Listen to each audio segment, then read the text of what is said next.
Hola a todos los amigos de YouTube, del canal Movimiento Solidario. Hoy nos hemos reunido nuevamente para la entrega del segundo capítulo de análisis de los textos constitucionales, tanto de la Constitución del 80 como del texto o del borrador de la Convención Constituyente del 2022 chilena. ¿Ya?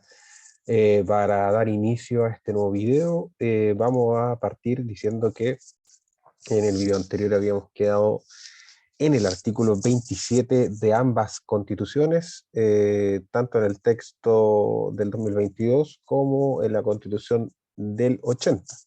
La única diferencia entre ambas constituciones a este punto es que de los artículos 20 hacia adelante, en la constitución del 80, empiezan a hablar sobre las instituciones del Estado, partiendo con la institución más importante que sería el presidente de la República, y en el texto del 2022 siguen reconociendo derechos humanos, ¿no? Y también reconociendo obligaciones por parte del Estado para con estos derechos, ¿no? Es así que partimos ahora con el artículo 27 de la Constitución nueva, el que nos dice que todas las mujeres, las niñas, las adolescentes y las personas de diversidad y disidencias sexuales y de género tienen derecho a una vida libre de violencia de género en todas sus manifestaciones, tanto en el ámbito público como en el privado, siempre haciendo hincapié en la Constitución nueva en ambos ámbitos, sea que provenga de particulares, instituciones o agentes del Estado.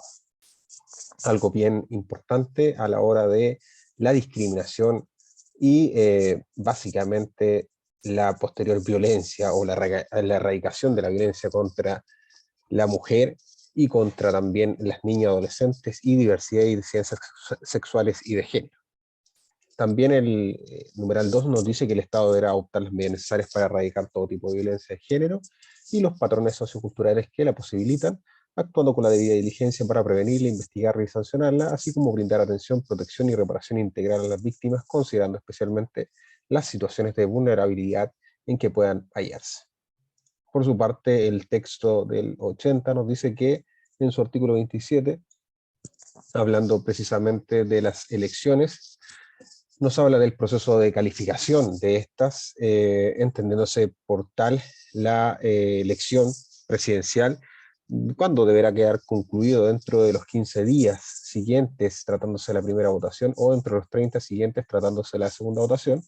El Tribunal Calificador de Elecciones comunicará de inmediato al presidente del Senado la proclamación del presidente electo que haya efectuado. El Congreso Pleno, reunido en sesión pública el día en que deba cesar en su cargo el presidente en funciones y con los miembros que asistan, tomará conocimiento de la resolución en virtud de la cual el Tribunal Calificador de Elecciones proclamará o proclama al presidente electo.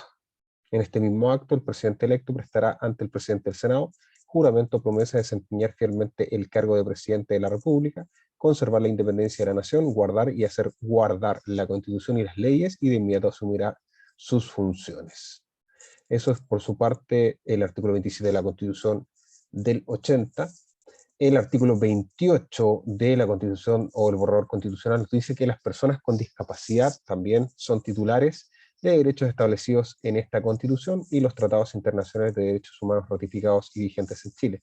Toda persona con discapacidad tiene derecho al goce y ejercicio de su capacidad jurídica con apoyos y salvaguardias según corresponda a la accesibilidad universal, a la inclusión social, a la inserción laboral, a la participación política, económica, social y cultural. La ley establecerá un sistema nacional a través del cual se elaborarán y coordinarán y ejecutarán políticas y programas destinados a atender las necesidades de trabajo, educación, vivienda, salud y cuidado de aquellas personas. La ley garantizará también que la elaboración y ejecución y supervisión de dichas políticas y programas cuenten con la participación activa y vinculante de las personas con discapacidad y de las organizaciones que los representan. Un buen artículo, incluyendo ahora sí derechos eh, que la Constitución establece a través precisamente de su inclusión, ¿no?, a las personas con discapacidad, nombrándolos, ¿no?, como titulares de derecho de rango constitucional. El artículo 28 de la Constitución del 80 nos habla nuevamente del presidente y que nos dice que si el presidente electo se hallare impedido para tomar posesión del cargo, asumirá mientras tanto con el título de vicepresidente de la República el presidente del Senado, a falta de este el presidente de la Cámara de Diputados y a falta de este el presidente de la Corte Suprema. Con todo, si el impedimento del presidente electo fuere absoluto y deberá durar indefinidamente, el vicepresidente en los 10 días siguientes al acuerdo del Senado ha optado en conformidad al artículo 53, número 7, convocará una nueva elección presidencial que se celebrará 90 días después de la convocatoria, si ese día correspondiera a un día domingo. Si así no fuere, ella se realizará el domingo inmediatamente siguiente. El presidente de la República, así elegido, asumirá sus funciones en la oportunidad que señale esa ley y durará en el ejercicio de ellas hasta el día en que le habría correspondido cesar en el cargo al electo que no pudo asumir y cuyo impedimento hubiera motivado la nueva elección. El artículo 29 de la Constitución, perdón, siguiendo con el artículo 28, nos dice que la ley determinará los medios necesarios también para identificar y remover las barreras físicas, sociales y culturales, actitudinales, de comunicación y de otra índole para facilitar a las personas con discapacidad el ejercicio de sus derechos. También nos dice que el Estado garantizará los derechos lingüísticos y identidades culturales de las personas con discapacidad, los que incluyen el derecho a expresarse y comunicarse a través de sus lenguas y el acceso a mecanismos y medios y formas alternativas de comunicación. Asimismo, garantizará la autonomía lingüística de las personas sordas en todos sus ámbitos de la vida. Bastante importante los artículos de inclusividad de las personas con algún tipo de discapacidad, sea auditiva, sea también del habla, sea también del escucha, perdón, del habla, de la escucha y también discapacidades visuales. El artículo 29 nos dice, por su parte, que el Estado reconoce la neurodiversidad y garantiza a las personas neurodivergentes su derecho a una vida autónoma, a desarrollarse libremente su personalidad e identidad y a ejercer su capacidad jurídica y los derechos reconocidos en esta Constitución y los tratados e instrumentos internacionales de derechos humanos ratificados y vigentes. Aquí se nos aparece personas neurodivergentes, ¿no? Es importante saber qué tipo de personas son estas personas neurodivergentes. Para eso las vamos a buscar de inmediato porque yo no tengo conocimiento muy bien a qué se refiere las personas neurodivergentes. Se nos parece que la neurodiversidad o neurodivergencia es un concepto relacionado con la promoción de la idea de que la diversidad en las características humanas aparece como resultado de variaciones normales en el campo neurológico. Es así que encontramos a varios tipos de neurodiverso, ¿no? El autismo, el Asperger, el esquizoide, el esquizoafectivo, la ansiedad, los trastornos del lenguaje, el trastorno obsesivo compulsivo, el TDA, el TA, el TDAH, entre otros, ¿no? Así que precisamente son aquellas personas las que reconoce el artículo 29, dotándolas, ¿no?, de los derechos que establece la Constitución y los tratados internacionales de derechos humanos ratificados y vigentes en Chile. Por su parte, el artículo 29 de la Constitución del 80 nos dice que si por impedimento temporal, hablando nuevamente de la asunción del cargo del presidente de la República electo, si por impedimento temporal, sea por enfermedad o ausencia del territorio u otro grave motivo, el presidente de la República no pudiera ejercer su cargo, le subrogará con el título de vicepresidente de la República el ministro titular a quien corresponda de acuerdo con el orden de precedencia legal, ¿no? A falta de la subrogación corresponderá al ministro titular que siga en ese orden de precedencia y a falta de todos ellos le subrogará sucesivamente el presidente del Senado, el presidente de la Cámara de Diputados y el presidente de la Corte Suprema.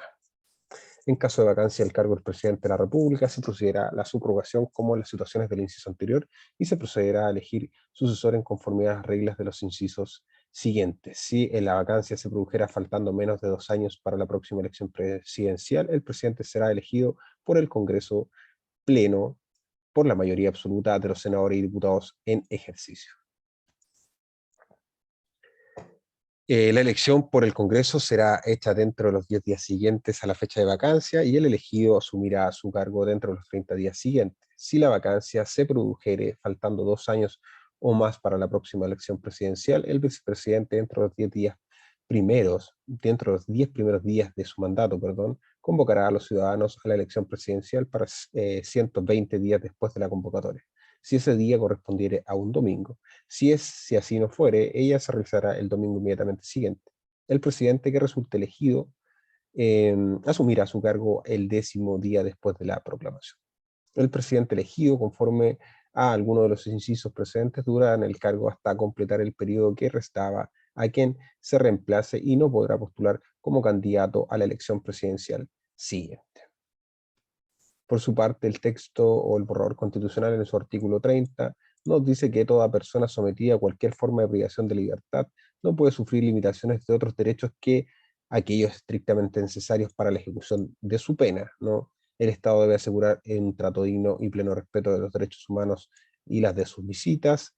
Las mujeres y personas gestantes tienen derecho antes, durante y después del parto a acceder a los servicios de salud que requieran, a la lactancia y al vínculo directo y permanente con su hijo o hijo, teniendo en consideración el interés de niñas, niños y adolescentes. Ninguna persona privada de libertad podrá ser sometida a tortura, ni a otros tratos crueles, inhumanos o degradantes, ni a trabajos forzosos. Asimismo, no podrá ser sometida a aislamiento o incomunicación como sanción disciplinaria, estableciéndose de inmediatamente derechos no para las personas que son privadas de libertad, el artículo 30. Precisamente con estos derechos lo que se quiere, ¿no?, es limitar finalmente la pena establecida por un tribunal, ¿no?, con competencia en materias penales, ¿no?, y precisamente de los centros de reclusión a tratamientos o tratos crueles, inhumanos o degradantes, ¿no? También establece como derecho que las mujeres y personas gestantes, ¿no?, tienen antes, durante y después del parto derecho a acceder a servicios de salud que requieran, a la lactancia y al vínculo directo permanente precisamente con su hija o hijo, teniendo en consideración el interés superior. Em, Muy buen artículo también. El artículo 30, por su parte, de la Constitución del 80, siguiendo la nomenclatura del presidente de la República, nos dice que el presidente cesará ahora en su cargo el mismo día en que se complete su periodo y le sucederá el recientemente elegido. El que haya desempeñado este cargo por el periodo completo asumirá inmediatamente y de pleno derecho la dignidad oficial de expresidente de la República, ¿no? Establece constitucionalmente finalmente este título digna, básicamente eh, en valor, ¿no?, a haber desempeñado como presidente de la República, y se le da el título de expresidente de la República. En virtud de esta calidad, le serán aplicables las disposiciones del inciso segundo, tercero y cuarto del artículo 61 y artículo 62. No la alcanzará el ciudadano que llegue a ocupar el cargo de presidente de la República por vacancia del mismo, ni quien haya sido declarado culpable en un juicio político seguido en su contra.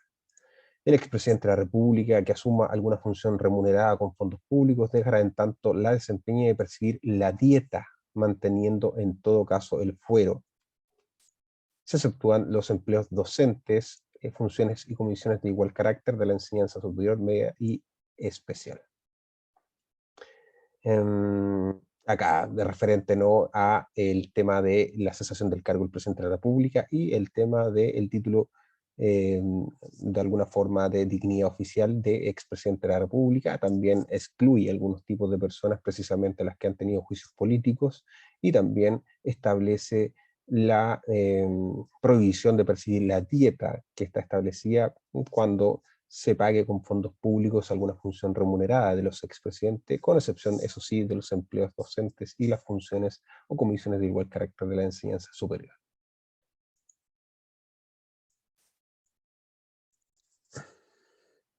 Por su parte, el artículo 31 del borrador constitucional nos dice que las personas privadas de libertad tienen derecho a hacer peticiones a la autoridad penitenciaria y al tribunal de ejecución de la pena para el resguardo de sus derechos y a recibir una respuesta oportuna. Esto es, al tribunal de garantía, ¿no? Asimismo, tienen derecho a mantener comunicación y el contacto personal directo y periódico con sus redes de apoyo y siempre con las personas encargadas de su asesoría jurídica. El artículo 31 precisamente estableciendo nuevos derechos a las personas privadas de libertad. El artículo 32, por su parte, el artículo 31 ahora de la Constitución del 80 nos dice que el presidente designado por el Congreso Pleno, o en su caso el vicepresidente de la República, tendrán todas las atribuciones que esta Constitución confiere al presidente de la República. Un artículo cortísimo, solamente estableciendo que precisamente el presidente designado por el Congreso en Pleno tiene las mismas atribuciones que el presidente. El artículo 32 de la del borrador constitucional, perdón, nos dice que toda persona privada de libertad tiene derecho a la inserción e integración social, algo muy, muy importante que no se podía llevar a cabo y que precisamente porque no estaba incluido en rango constitucional, es que se corría la cadena de discriminación, ¿no? Luego de haber sufrido alguna pena de privación de libertad, de no encontrar trabajo y volver a delinquir, ¿no? Es deber del Estado garantizar un sistema penitenciario y orientado a este fin. El Estado creará organismos que con personal civil y técnico garantice la inserción e integración penitenciaria y pospenitenciaria de las personas privadas de libertad. La seguridad y administración de estos recintos estará regulados por ley.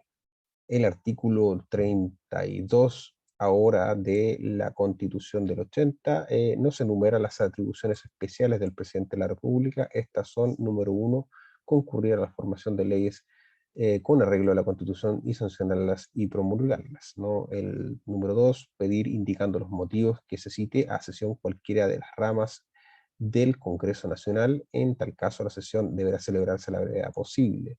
Número 3, dictar previa delegación de facultades del Congreso, decretos con fuerza de ley, los famosos DFL. 4, bueno, sobre materias que señala la Constitución claramente. 4, convocar a plebiscito los casos del artículo 128. 5, declarar los estados de excepción constitucional en los casos y las formas que señalan esta Constitución. 6, ejercer la potestad reglamentaria en todas aquellas materias que no sean propias del dominio legal, sin perjuicio de la facultad de dictar los demás reglamentos, decretos e instrucciones que crea convenientes para la ejecución de las leyes. Número 7, nombrar y remover a su voluntad a los ministros de Estado, subsecretarios, delegados presidenciales, regionales, delegados presidenciales y provinciales. Número 8,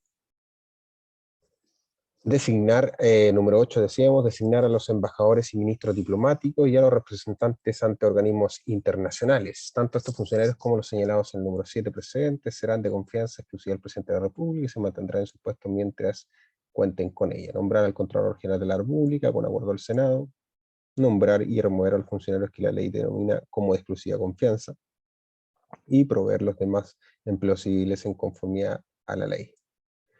La remoción de los demás funcionarios se hará de acuerdo a las discusiones que ésta determine, conceder jubilaciones, retiros, montepíos, pensiones de gracia con arreglo a las leyes, nombrar a los magistrados y fiscales judiciales de las Cortes de Apelaciones y a los jueces letrados a proposición de la Corte Suprema y a las Cortes de Apelaciones, respectivamente, y a los miembros del Tribunal Constitucional que le corresponde designar. Ojo acá con el tema de la independencia de los poderes. Es algo claramente que se entremezcla, ¿no? El Poder Judicial debería ser independiente del Poder Ejecutivo. Y a los magistrados y fiscales judiciales de la Corte Suprema y al fiscal nacional, también acá hay pueden haber conflictos de intereses. Si bien es cierto, el fiscal nacional representaría al Ministerio Público, se sustentaría, ¿no?, en ello como funcionario de exclusiva confianza, ¿no? Pero básicamente a proposición de la Corte eso le quita un poco, como que lo hace un contrapeso, y con un acuerdo del Senado todo y conforme a lo prescrito en la Constitución. El 13, velar por la conducta ministerial de los jueces y demás empleados del Poder Judicial y requerir con tal objeto a la Corte Suprema para que, si procede, declare su mal comportamiento o al Ministerio Público para que reclame medidas disciplinarias del tribunal competente o para que se hubiese mérito bastante entable la correspondiente acusación. Otorgar también indultos particulares en los casos y formas que determine la ley. El indulto será improcedente en tanto no se haya dictado sentencia ejecutoriada en el respectivo proceso. Los funcionarios acusados por la Cámara de Diputados y condenados por el Senado solo pueden ser indultados por el Congreso. 15, conducir las relaciones políticas con las potencias extranjeras y organismos internacionales y llevar a cabo las negociaciones, concluir, firmar, ratificar los tratados que estime convenientes para los intereses del país, los que deberán ser sometidos a aprobación del Congreso conforme a lo prescrito el 54 número 1. Las discusiones y deliberaciones sobre estos objetos serán secretos si el presidente así lo exige. 16. Designar y remover a los comandantes en jefe del Ejército, Armada, Fuerza Aérea y en general director del Carabineros, de conformidad al 104, y disponer los nombramientos, ascensos y retiros de los oficiales de las Fuerzas Armadas y de Carabineros de la forma que señala el 105. 17. Disponer de las fuerzas de aire, mar y tierra, organizarlas, distribuirlas de acuerdo con las necesidades de seguridad social, seguridad nacional. 18. Asumir en caso de guerra la jefatura suprema de las Fuerzas Armadas. 19. Declarar la guerra previa autorización de ley, debiendo dejar constancia de haber oído al Consejo de Seguridad Nacional. 20. Cuidar la recaudación de las rentas públicas y decretar su inversión con arreglo a la ley. El presidente de la República, con la firma de todos los ministros del Estado, podrá decretar pagos no autorizados por ley, para atender necesidades impostergables derivadas de las calamidades públicas y de agresión exterior, de conmoción interna, de grave daño o peligro para la seguridad nacional, o del agotamiento de los recursos destinados a mantener servicios que no pueden paralizarse sin serio perjuicio para el país. El total de los giros que se hagan con estos objetos no podrá exceder anualmente el 2% de los gastos que autorice la ley de presupuesto. Se podrá contratar empleos con cargo a esta misma ley, pero sin que el ítem respectivo pueda ser reincrementado ni disminuido mediante traspasos. Los ministros de Estado funcionarios que autoricen o den curso a gastos que contravengan lo dispuesto en este número serán responsables solidarios y personalmente de su reintegro y culpables del delito de malversación de caudales públicos. Es así que el artículo 32 es el artículo de la Constitución del 80 que enumera las atribuciones del presidente de la República. Ya vemos que son bastantes atribuciones, aproximadamente 20. Vamos a ver si la Constitución o el borrador constitucional del 2022 las reduce, las reduce. Luego de eso, el artículo 23 o el artículo 33 de la Constitución del 80 sigue con el siguiente órgano o institución del Estado, que serían los ministros de Estado. Por su parte, el artículo 33 de la Constitución del borrador constitucional nos dice que las personas mayores son titulares ahora, las personas mayores, ¿no?, de los derechos establecidos en esta Constitución y en los tratados internacionales de derechos humanos y ratificados y vigentes en Chile.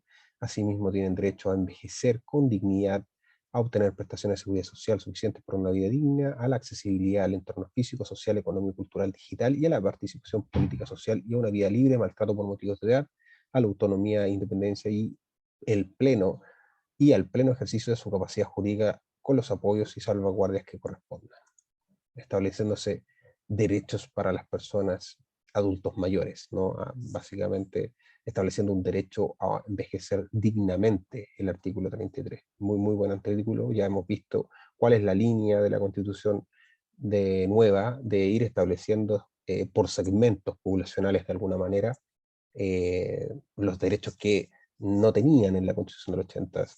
Si bien es cierto, ya vimos el catálogo de derechos fundamentales de la Constitución del 80 y nada dice de las personas adultas mayores, nada dice tampoco de las personas privadas de libertad, nada dice de los niños, niñas y adolescentes, nada dice de las mujeres y disidencias sexuales, etc. Nada dice de nada de lo que hemos leído, así que es un punto a favor. Eso es hasta el artículo 33. Vamos a quedar hasta acá hoy. Hemos leído bastantes artículos. Recordar que la línea que tiene la Constitución del 2022 me parece bastante buena. Sigue estableciendo derechos conforme a las personas que así lo requieran, ser protegidas a la actualidad. Ya sabemos que, por ejemplo, el artículo 33 que acabamos de leer era un artículo muy, muy necesario. Por su parte, la Constitución del 80, como lo hemos ido comparando, ya enumera básicamente las instituciones estatales y seguiría ahora en el artículo 33, que en el que quedamos con los ministros de Estado. Vimos las atribuciones del presidente, así que nada, vamos a dejar el video hasta acá. Muchas gracias por seguir viéndolos. Nos vemos mañana.